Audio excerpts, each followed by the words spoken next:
Okay, folks, welcome back to Diesel World Reaction. I'm your host, Juan Diesel.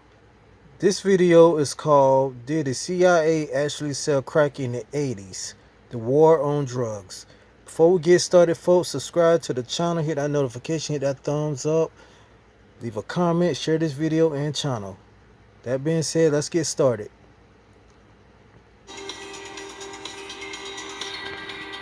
I will tell you, Director Deutsch, as a former Los Angeles police narcotics detective, that the agency has dealt drugs throughout this country for a long time.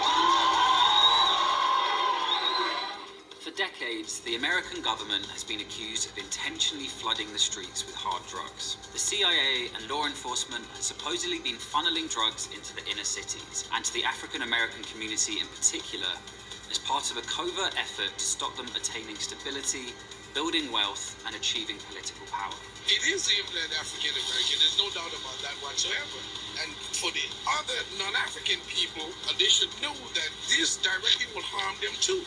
These ideas took particular hold in the 1980s, with the emergence of the so-called crack epidemic. It's easy to understand how people of color may not believe that US authorities have their best interests at heart. But do these particular drug charges stick? Did the intelligence agencies actually play a role in flooding American cities with cocaine? In this episode, we're exploring whether the CIA was actually responsible for the crack epidemic, and how exactly this story gained so much traction.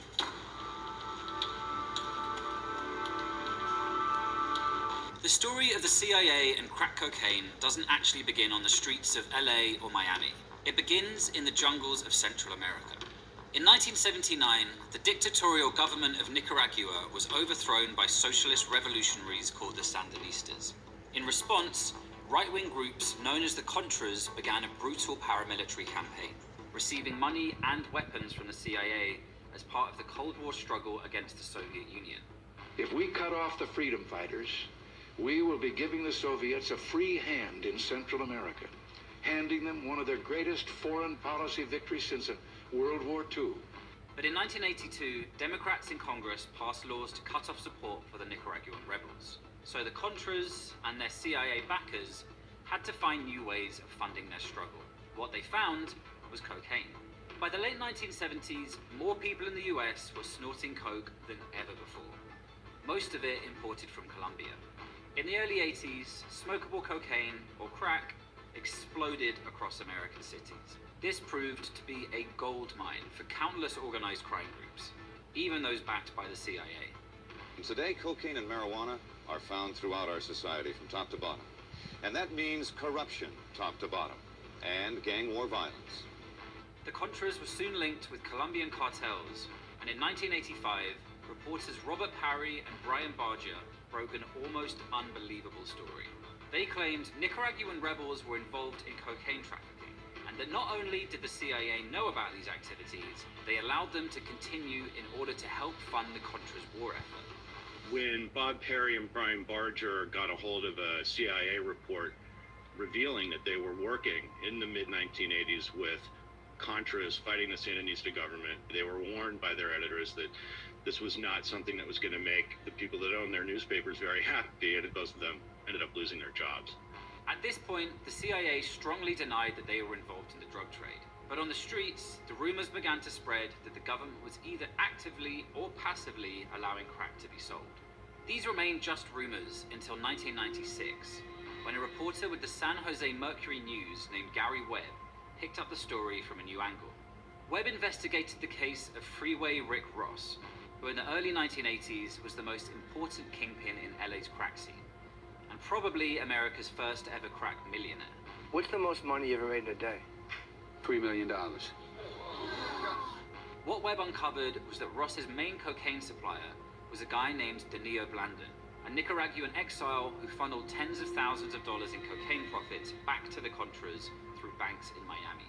Blandon, in turn, worked for Norwin Menezes, perhaps the biggest drug trafficker in Nicaragua, who had deep ties to the Contra leadership and was widely thought to benefit from CIA protection. The DEA had always tried to arrest Nora Meneses, who was living openly and raising money for the Contras, but had never been able to build a case against him, and felt like there was something about this guy that must explain why they couldn't do that he was protected, in other words.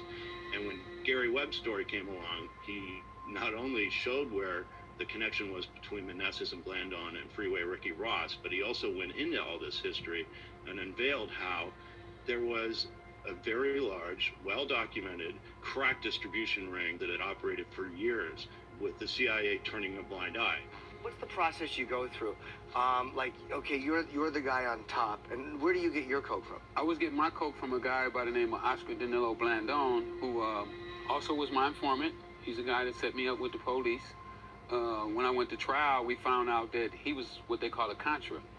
The Contras was backed by the CIA, and it sparked this big investigation by this reporter called Gary Webb. In August of 1996, the Mercury News published Webb's reports in a three-part series titled Dark Alliance. The story grabbed attention across the US, particularly amongst the African-American community, which had been targeted by law enforcement following the rise of crack. Tell America what the story's about. It was about a cocaine ring that operated along the west coast of the United States throughout most of the 80s. And some of the money they were making was going to support an army that the men who ran the cocaine ring worked for, called the FDN. This was an army that the CIA started in 1981 and supported. Better known to us, most of us who remember news, the Contras. Nowhere in Dark Alliance did Webb explicitly assert that the CIA was responsible for the crack epidemic, let alone that they intentionally sold the drug.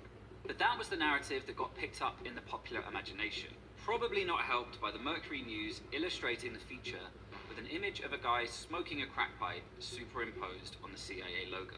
But the story took off not just due to his explosive claims, but also because of another new and highly addictive force that had begun to reshape American society: the internet.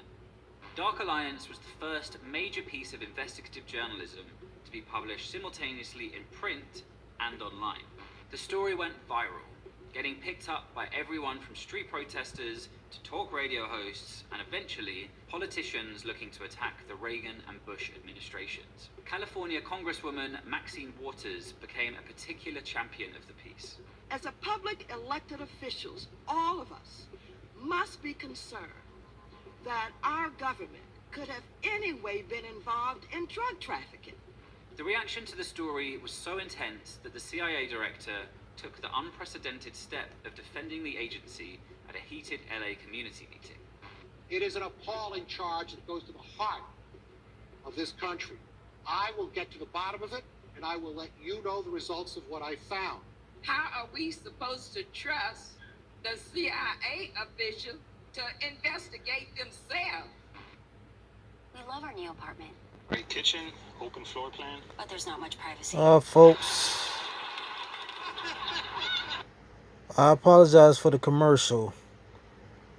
Hopefully this ad will go by. So let's get back into it. At least Geico makes bundling our renters. I hate these commercials, these ads, whatever you call them. What was equally shocking, though, was the reaction of America's mainstream media. Webb and the San Jose Mercury News often maintained that Dark Alliance was intended as the beginning of an investigation that larger newspapers with more resources could then continue. But what actually happened was that instead of investigating the CIA, major papers like the LA Times, Washington Post, and New York Times all attacked Webb himself. Webb was eventually hounded from his job and found himself unable to work as a journalist. He died by suicide in 2004. All three major newspapers felt completely caught off guard by this story, so they fully attacked Gary Webb with a vengeance, unlike anything that had ever been seen before, and completely attempted to not only discredit his story and frame it as a conspiracy theory, but pretty much ruin his entire reputation. We saw a complete failure, perhaps one of the most shameful examples of how the mainstream press can operate in destroying a fellow journalist for getting at an important story. And Webb suffered mightily for this. But as people got more and more lost in the minutiae of attacking or defending Webb's journalism, the focus on the CIA's involvement in the drug trade began to get lost. A fact that internal CIA documents held up as a good example of managing a public relations nightmare. But in 1998, the CIA's own Inspector General released a report essentially admitting that many elements of the Dark Alliance story were true. That the agency had known that people linked with the Contras were importing cocaine, had done nothing to stop them, and had even protected them from investigation. So you had the CIA finally coming to the table and admitting that what we reported in the 80s and what Webb reported in the 90s was in fact true. Mr. Meneses was actually indicted in 1984. He was known within my own sources in DEA told me he was known as El Rey de la Droga, the king of drugs. He was in more than 40 files and indicted mysteriously, and people within DEA say that it was CIA intervention that kept this sealed indictment from ever being opened. In one case detailed in the report, when traffickers linked to the Nicaraguan king of drugs, Norwin Meneses, were busted in San Francisco in 1983, the CIA even requested that tens of thousands of dollars which had been seized be returned to the drug traffickers. The CIA admitted that they knew that these guys were selling drugs and had went to the Attorney General and asked the Attorney General could they not report it because the mission that they were trying to accomplish was so big. It was a matter of U.S. What do they call it? National security? National security. So wait, the CIA was allowing this just kind of to happen, the drugs to go in, and they weren't putting it there, but they were allowing it to happen and funneling the That's money. what we believe. This is a complex story, but let's try to answer the big questions. Did the CIA actually sell crack? On the evidence we've got, no. There were no agents with sunglasses and earpieces slinging rocks on the streets of Compton. Did the CIA work with and protect major drug traffickers? Yes, absolutely. They've been forced to admit that publicly. The real tragedy here is that as far as we know, no one from the CIA or the mainstream media even lost their jobs over this. The only people who suffered for it were the journalists who exposed the story and the millions of people targeted by the unjust and racist laws that were passed in response to the 1980s crack crisis. We'd like to congratulate drugs for winning the war on drugs.